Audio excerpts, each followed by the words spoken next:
आजिकाली भारत सरकार बहु प्रकार प्रोविजन रखिंट ओडिशा सरकार भी प्रोविजन रखिंट जे आमे चाकरी बदल रे एंटरप्रेन्योर करेबा। एंटरप्रेन्योर माने उद्योगी व्यवसाय हब व्यापार वाणिज्य हब आपण सेल्फ मेड हेबे आत्मनिजुक्ति पाइबे चाकरी पछरे आपण दौड़ंतु ना। उद्योगी पिला माने बाहरंतु जे माने चाकरी दियंतु चाकरी करंतु नहीं। एई कथा उपरे फोकस चलीछि। बहुत राज्य रे उद्योगी माने आसिलेनी। ओडिशा रे मध्य आगुरो बाहरु नथिले एबे बहुत उद्योगी सामना को आसिलेनी जो माने जॉब टेकर नहंती जॉब गिवर हो गलेनी चाकरी से माने दौचंती किंतु संख्याधिक पिलांक भितरे सरकारी चाकरी करिवार मोह तुटुना।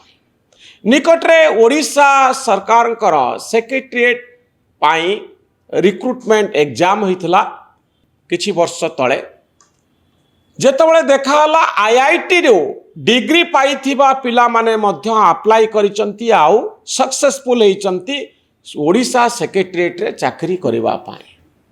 आईआईटी जहा को जो एग्जाम रे कृतकार्य हवा पाई केते राति अनिद्रा हवा पाई पड़े केते परिश्रम करिवा पाई पड़े। आउ आईआईटीआन माने होचंती देशर गर्व आउ गौरव किंतु से माने घरोई कंपनी रे चाकरी न करी ओडिशा सेक्रेटेरिएट रे क्लर्क बनिबा पाई पसंद कले डेस्क ऑफिसर बनिबा पाई पसंद कले कम दरमा रे चाकरी करिबा पाई चाहिले किंतु बड़ कंपनी रे ऑफर को ग्रहण कले नाही। ये आउ गोटे कथा सरकारी चाकरी रे रिलैक्स करिवार सुविधा अछि सबु जिनस ठीक चलिबो छुट्टी मिलिबो कामर चाप नथिबो एते बड़ उत्तरदायित्व नाही कंपनी लॉस हेले आमको उत्तरदायित्व नवा पाई पड़िबो चाकरी पळेइबो ट्रांसफर हो जिवो केते प्रकार रो असुविधा अछि केते प्रकार रो चैलेंजेस अछि घरोई कंपनी रे चाकरी कले।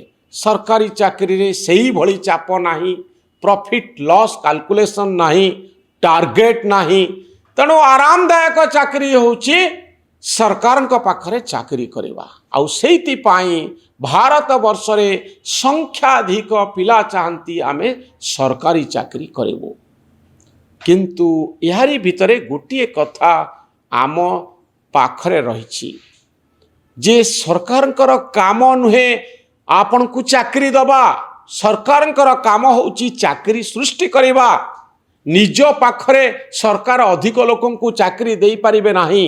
आर्टिफिशियल इंटेलिजेंस जुगरे चाकरी रो संख्या कमुची सरकार पाखरे मध्य चाकरी रो संख्या कमिबो किंतु आर्टिफिशियल इंटेलिजेंस जुगरे अधिकरु अधिक जॉब क्रिएशन केमिति हेई पारिबो उद्योग केभली तयारी हेई पारिबो जोठी संख्याधिक पिला काम करिवे सरकार पाखरे काम करी आरामदायक चाकरी पिला खोजिबा उचित नुहे।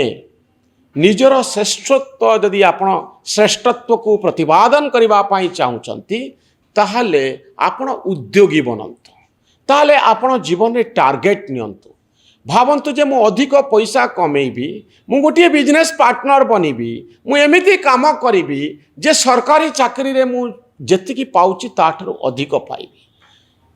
जी जेते आराम खोजे सी सेते पछरे रहे जीवन को जी जेते एंजॉय करबा पाई चेष्टा करे आउ कहे जे मु काम कम करी बेसी रिलैक्स करी से भली व्यक्ति माने आम संस्कृति रे बेसी पुरस्कृत होते नहीं। लॉन्ग रन रे तांको पछरे पिला जो मानकर इंटेलिजेंस कम थाए से माने दौड़ रे आग को पलांती कारण परिश्रम बुद्धिमत्ता जीवन रे रिस्क नबार जो क्षमता जो मानक पाखरे थाए से माने आगरे रुहंती अधिक पैसा रोजगार करती अधिक सफलता पाती आउ आरामदायक चाकरी रे रही रिलैक्स करी आपण बहुत बाट जाई पारिबे नाही। निर्दिष्ट दरमा भितरे सारा जीवन को रखिबा पाई सारा जीवन रे निर्दिष्ट परिमाण रा दरमा आपण पाइबे।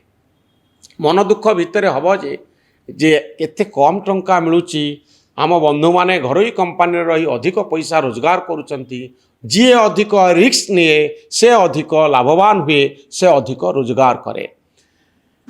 ଏ ଯେଉଁ ମୋହର କଥା ମୁଁ କହୁଥିଲି, ଫେରିବା ସେଇ ହୋମଗାର୍ଡ ଚାକିରିକୁ। ହୋମଗାର୍ଡ ମାନେ ବହୁତ ଅବହେଳିତ। ସେମାନେ ସବୁଠାରୁ କମ୍ ଦରମାରେ କାମ କରନ୍ତି। ସେମାନେ ଦାବି କରନ୍ତି ଯେ ଆମକୁ ଅଧିକ ଦରମା ମିଳୁ, ଆମ ଚାକିରିକୁ ସ୍ଥାୟୀ କରାଯାଉ। ଏପର୍ଯ୍ୟନ୍ତ ତାହା ସମ୍ଭବପର ହୋଇପାରି ନାହିଁ।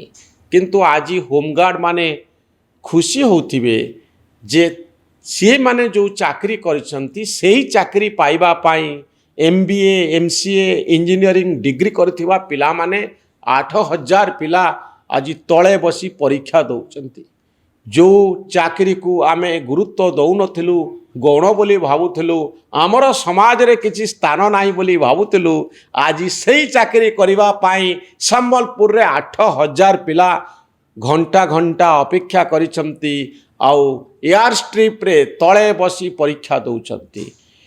କିନ୍ତୁ ଏହାଦ୍ୱାରା ଆଉ କେତୋଟି କଥା ସାମ୍ନାକୁ ଆସୁଛି ଯେ ଭାରତରେ, ଓଡ଼ିଶାରେ ସରକାରୀ ଚାକିରି ପାଇଁ ଅତ୍ୟଧିକ ମୋହ ରହିଛି।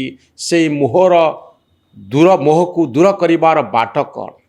ନମ୍ବର 2 ହେଉଛି ଯେ ଏଇ ଯେଉଁ ପିଲାମାନେ ତଳେ ବସି ପରୀକ୍ଷା ଦେଉଛନ୍ତି, କୌଣସି ମତେ ସରକାରୀ ଚାକିରି କରିବା ପାଇଁ ଆଗ୍ରହ ତାଙ୍କ ଭିତରେ ସୃଷ୍ଟି ହୋଇଛି। ଏମାନେ ଯଦି ଚାକିରି ନ ପାଇବେ, 187 ଜଣ ମାତ୍ର ଚାକିରି ପାଇବେ, ଏହାପରେ ଏମାନେ କରିବେ କ'ଣ? ସାରା ଜୀବନ କ'ଣ ଅନୁଶୋଚନା ନେଇ ବଞ୍ଚିବେ ଯେ ସରକାରୀ ଚାକିରିଟି ଆମ ଭାଗ୍ୟରେ ଜୁଟିଲା ନାହିଁ?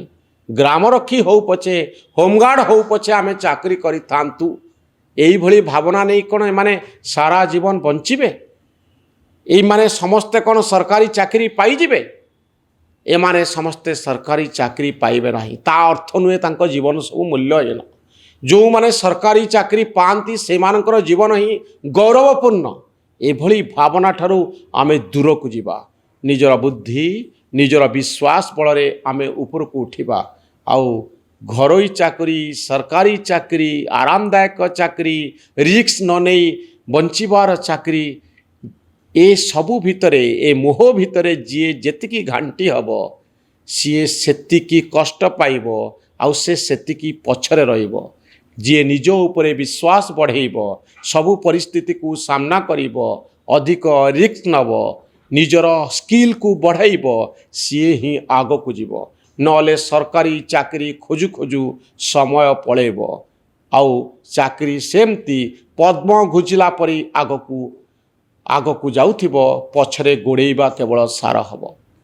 ଏ ଭିଡ଼ିଓଟି ଆପଣଙ୍କୁ କେମିତି ଲାଗିଲା ମତାମତ ରଖିବେ। ଆମ ଚ୍ୟାନେଲ ନ୍ୟୁଜ୍ ରୁମ୍କୁ ସବସ୍କ୍ରାଇବ୍ କରିବେ। ଆମ ଭିଡ଼ିଓ ଗୁଡ଼ିକୁ ଅଧିକରୁ ଅଧିକ ସଂଖ୍ୟାରେ ସେୟାର କରିବେ ଆଉ ଲାଇକ୍ କରିବେ। ଆମ ଭଳି ସାମ୍ବାଦିକମାନଙ୍କୁ ଏହାଦ୍ୱାରା ଆପଣ ଉତ୍ସାହିତ କରିବେ। ଧନ୍ୟବାଦ, ନମସ୍କାର।